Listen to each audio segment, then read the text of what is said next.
London ক্লিনিকে বেগম খালেদা জিয়ার চিকিৎসা বাংলাদেশ সময় রাত 10টায়। তার গত 17 বছর আর 18 বছর তো কোনো ট্রিটমেন্ট পান নাই। তির্যক ভাষায় বাজে ভাষা বলা হতো যে উনি মনে মনে করে মরে না কেন। খালেদা জিয়া মারা গেছেন। ঢাকা মেডিকেল কলেজ হাসপাতালে চিকিৎসাধীন অবস্থায় মারা যান। ইন্না লিল্লাহি ওয়া ইন্না ইলাইহি রাজিউন।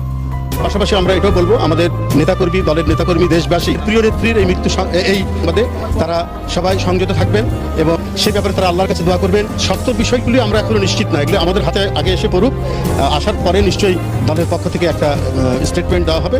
এখন আমরা যতটুকু তার মুক্তির সংবাদ যেটা আমরা পেয়েছি, আমরা কি বলে যে গণমাধ্যমে যেটা পেয়েছি, সেখানে আমরা অনেকটাই আমরা আশ্বস্ত হয়েছি। এই শ্বাসরুদ্ধকর যে পরিস্থিতি, সেই পরিস্থিতি থেকে উত্তরণের একটা ধাপ তৈরি হয়েছে।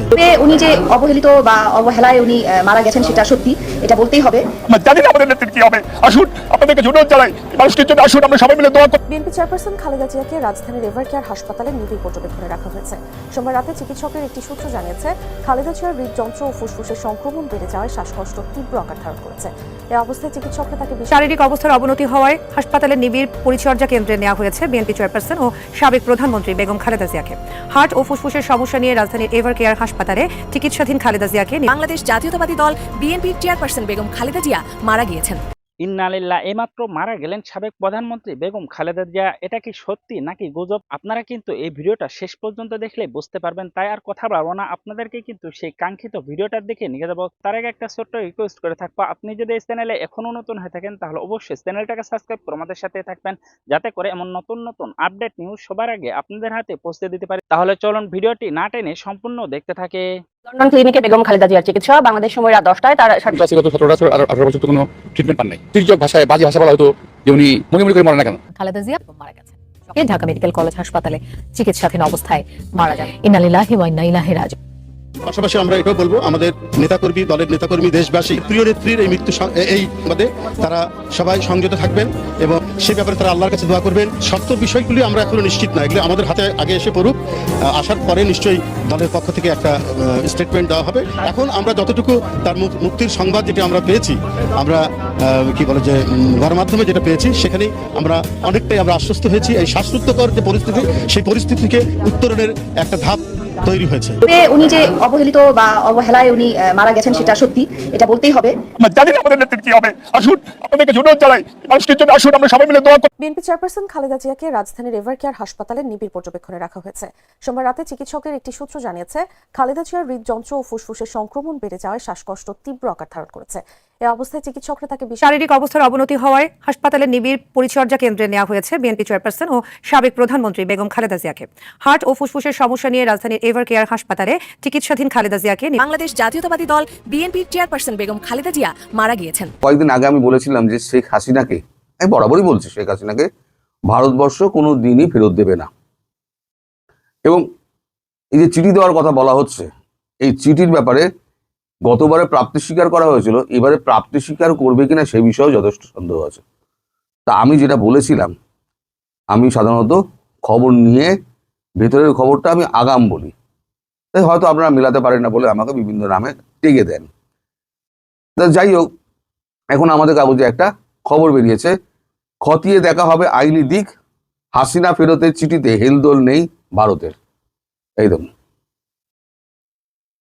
আনন্দবাজারে আজকে এই খবরটি বেরিয়েছে। এই খবরটি অত্যন্ত তাৎপর্যপূর্ণ হাসিনার ফেরতের ব্যাপারে।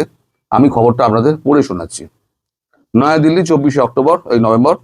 বাংলাদেশের মৃত্যুদণ্ডপ্রাপ্ত প্রাক্তন প্রধানমন্ত্রী শেখ হাসিনা এবং স্বরাষ্ট্রমন্ত্রী আসাদুজ্জামান খান কামালকে ফেরত চেয়ে ভারতের কাছে চিঠি পাঠালো মোহাম্মদ ইউনূসের অন্তর্বর্তীকালীন সরকার। বাংলাদেশের বিদেশ মন্ত্রক শুক্রবারই ঢাকার ভারতীয় হাইকমিশনে সংক্ষিপ্ত চিঠি পৌঁছে দিয়েছে, মানে ডসিয়ার টাইপের। আমি যেটা বলেছিলাম, নয়াদিল্লি সরকারিভাবে এখনো পর্যন্ত এই চিঠির কোনো উত্তর দেয়নি বা মন্তব্য করেনি। বিদেশ মন্ত্রক ঘরোয়া সূত্র জানানো হয়েছে, চিঠি নিয়ে এখনো সরকারের ভেতরে কোনো ভাবনা চিন্তা করা হয়নি।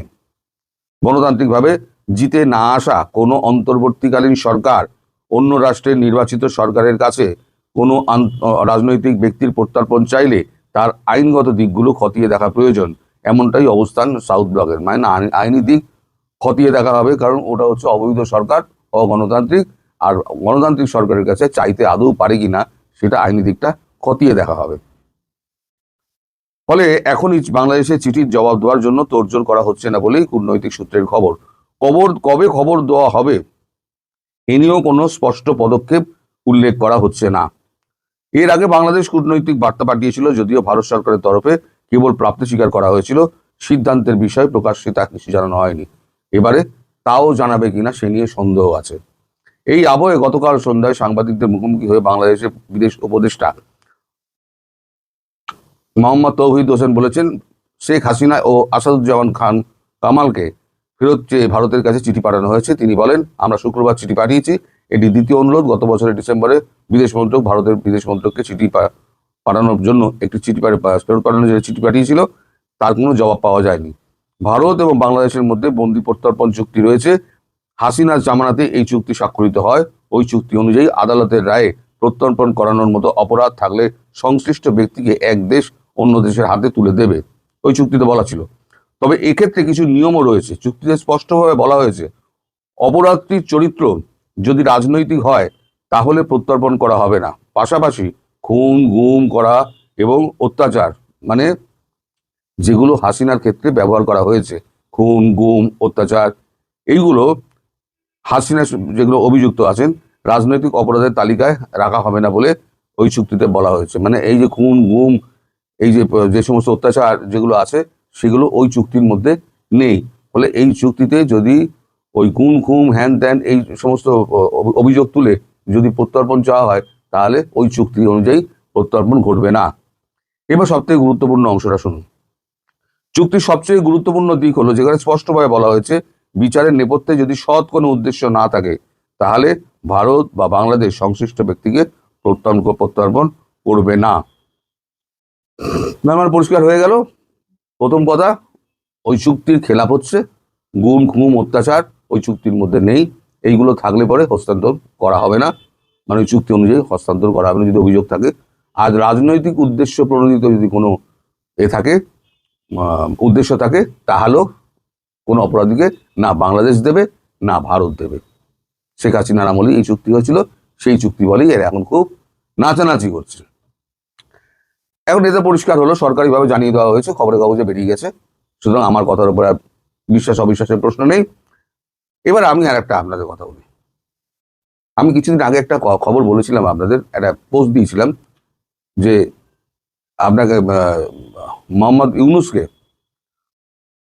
এই টেরর অফ দ্য নেশন ঘোষণা করবে ভারত।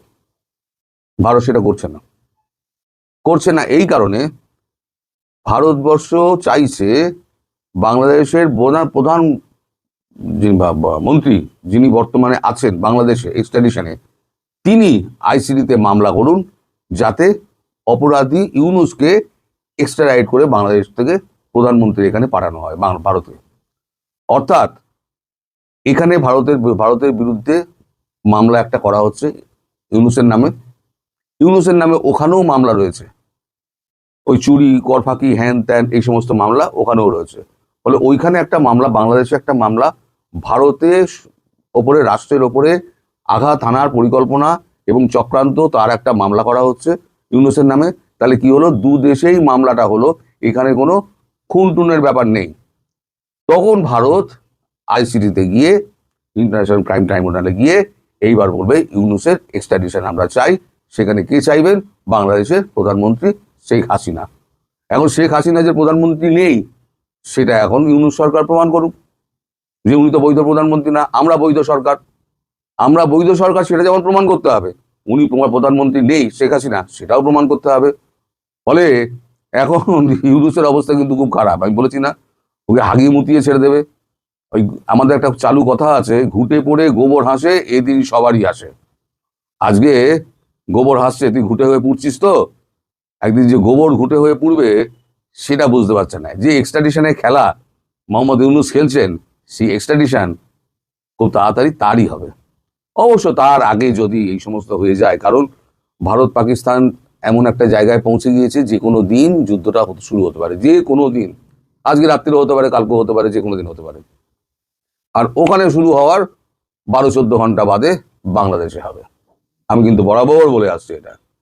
প্রথমবারে আমার কথা মিলেছিল, আমি বলেছিলাম শুধু কোমর ভেঙে দেবে। কোমর কেন, একেবারে সব নূরখান এয়ারবেস পর্যন্ত একেবারে ওই পরমাণু 2.5 কিলো কা পরমাণু হাম দাগ দেঙ্গে এই সমস্ত আওয়াজ টাওয়াজ দিত না, শেখ রশিদ, ওদের তখন স্বরাষ্ট্রমন্ত্রী ছিল শেখ রশিদ। তো শেখ রশিদ খুব আওয়াজ টাওয়াজগুলো দিত। তাই 2.5 কিলো কা বোম ওসব গর্তের ভেতরেই ঢুকে গেছে, ওইখান থেকেই সমস্ত মানে ভূমিকম্পগুলো হচ্ছে, পাকিস্তানে যে ভূমিকম্পগুলো হয়েছিল। তাই এখন মোহাম্মদ ইউনূস ভাবুক, উনি এখন ভাবতে শুরু করুন, এক্সট্রাডিশনের ভাবনা, তার বিরুদ্ধে আইসিসিতে মামলা, তারপর আক্রমণ আর পলায়নের পথ সমস্ত রুদ্ধ। তবে শেখ হাসিনাকে হাতে পাওয়া আর চাঁদকে হাতে পাওয়া দুটো একই ব্যাপার। ভারত তার অবস্থান পরিষ্কার করে দিল, শেখ হাসিনাকে কোনো দিনই ইউনূস গভর্নমেন্ট ফেরত নিয়ে যেতে পারবে না। ভারত কোনো শর্তে কোনো চাপে ভারতবর্ষ শেখ হাসিনাকে ফেরত দেবে না, দেবে না, দেবে না। এই তার প্রমাণ হচ্ছে এই খবরের কাগজ। এটা আমার কথা নয়, এটা সরকারের কথা। সরকার যেটা এখানে বলে দিয়েছে সেটাই এখানে ছাপা হয়েছে। সুতরাং সরকারি ভাষ্য আমি আপনাদের পরিষ্কার করে বলে দিলাম। এরপরে আপনাদের মনে কোনো দ্বিধা দ্বন্দ্ব থাকা উচিত নয় বলে আমার মনে হয়। এখন আপনারা সবাই অপেক্ষা করুন কবে একটু পরিস্থিতি একটু অন্যরকম হয়। খুব একটা দেরি হবে না। এই যত এখন তৈরি হচ্ছে না, এই মামলাটা আমরা হ্যান ত্যান অদূর অব্দি যাবে বলে আমার মনে হয় না। তার আগে একটা কিছু হয়ে যাবে। প্রিয় দর্শক, এই ভিডিওটা আপনাদের কাছে কেমন লেগেছে অবশ্যই কমেন্ট বক্সে জানিয়ে যাবেন। যদি বিন্দু পরিমাণ ভালো লেগে থাকে তাহলে অবশ্যই চ্যানেলটাকে সাবস্ক্রাইব করে আমাদের সাথে থাকবেন, যাতে করে এমন নতুন নতুন আপডেট নিউজ সবার আগে আপনাদের হাতে পৌঁছে দিতে পারে। তাহলে সবাই ভালো থাকবেন, সুস্থ থাকবেন। দেখা হচ্ছে পরবর্তী কোনো আপডেট নিউজ নিয়ে।